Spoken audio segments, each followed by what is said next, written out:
Le retour potentiel de Zinedine Zidane à la tête du Real Madrid n'est jamais un simple mouvement d'entraîneur, c'est un signal institutionnel puissant. Zidane ne revient pas pour stabiliser temporairement une équipe, il revient pour reprendre le contrôle d'un environnement sous tension. Dans l'histoire récente du club, chacune de ses prises de fonction a marqué le début d'un réalignement profond, hiérarchie clarifiée, discipline renforcée, ego recalibré. Son autorité ne repose ni sur le bruit médiatique ni sur la confrontation publique, mais sur une influence silencieuse et immédiate dans le vestiaire. Quand Zidane s'installe, les statuts deviennent conditionnels et la performance redevient l'unique critère. Dans un contexte où la pression du stade Santiago Bernabéu est constante et où chaque contre-performance amplifie les doutes, son retour agit comme un électrochoc psychologique. Les cadres comprennent que rien n'est acquis, les jeunes sentent que l'opportunité existe, et la direction envoie un message clair, le projet sportif reprend le dessus sur les individualités. Ce type de dynamique crée une tension compétitive interne, souvent nécessaire pour relancer un cycle ambitieux. Zidane incarne une idée simple mais redoutablement efficace, au Real Madrid, le collectif prime toujours sur le prestige individuel. Le cas de Vinicius Junior cristallise toutes les tensions possibles dans un contexte de réorganisation au Real Madrid. Joueur explosif, décisif et capable de faire basculer un match en une accélération, il incarne l'imprévisibilité moderne. Pourtant, dans une structure pensée pour le contrôle et la maîtrise des tempos, ce profil peut devenir un dilemme tactique. Sous autorité de Zinedine Zidane, l'équilibre collectif a toujours primé sur l'expression individuelle brute. Si une mise à l'écart ou une réduction de rôle était envisagée, elle ne relèverait pas d'un désaveu du talent, mais d'une exigence stratégique, réduire les pertes de balles risquées, renforcer les replis défensifs, stabiliser les transitions. Dans les grands matchs européens, chaque déséquilibre se paye immédiatement. Zidane le sait mieux que quiconque. Le message implicite serait clair, le génie offensif doit s'intégrer à une discipline structurelle irréprochable. Cette tension entre liberté créative et rigueur collective est au cœur des grandes équipes. Si Vinicius accepte d'adapter son jeu, il peut devenir encore plus complet. Sinon, le club pourrait privilégier un profil plus conforme à une architecture tactique pensée pour dominer sans s'exposer.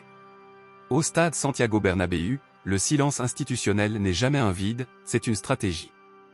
L'absence de déclaration officielle du Real Madrid dans un moment aussi sensible crée une tension calculée.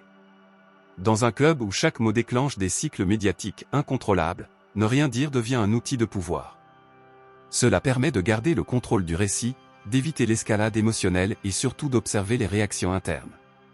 Sous la gestion de Zinedine Zidane, cette méthode a souvent été utilisée, agir d'abord, communiquer ensuite. Le silence met les joueurs face à eux-mêmes.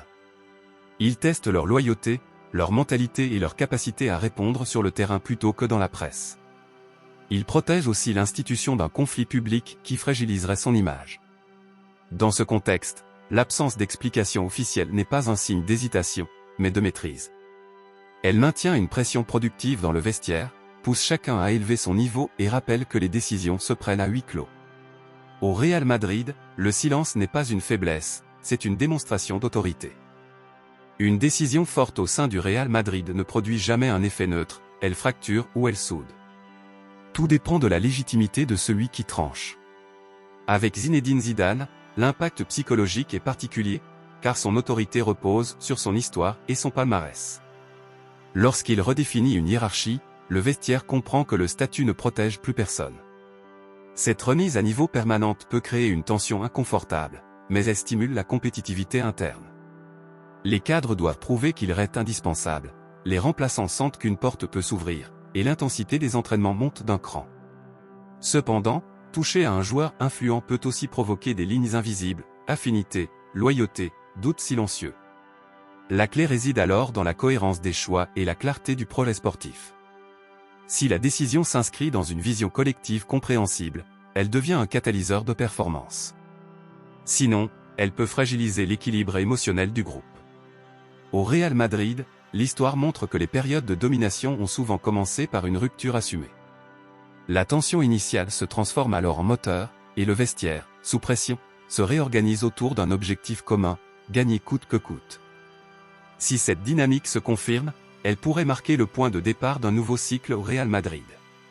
L'histoire du club montre une alternance claire entre périodes d'expression offensive flamboyante et phases de reconstruction structurée.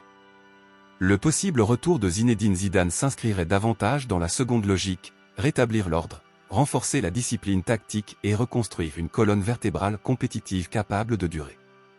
Dans un environnement comme le stade Santiago Bernabéu, où l'exigence est immédiate et permanente, chaque décision structurelle prépare l'avenir autant qu'elle corrige le présent. Écarter, ajuster, redéfinir les rôles ne serait pas un acte isolé, mais une étape stratégique vers une équipe plus équilibrée mentalement et tactiquement. Les grands cycles madrilènes ont souvent commencé dans le doute, avant de se transformer en domination européenne. La véritable question n'est donc pas de savoir si une décision choque aujourd'hui, mais si elle consolide demain. Si Zidane impose sa vision avec cohérence et constance, le Real pourrait entrer dans une nouvelle phase de maturité compétitive, où la stabilité collective l'emporte sur les éclats individuels et où chaque choix s'inscrit dans une ambition durable.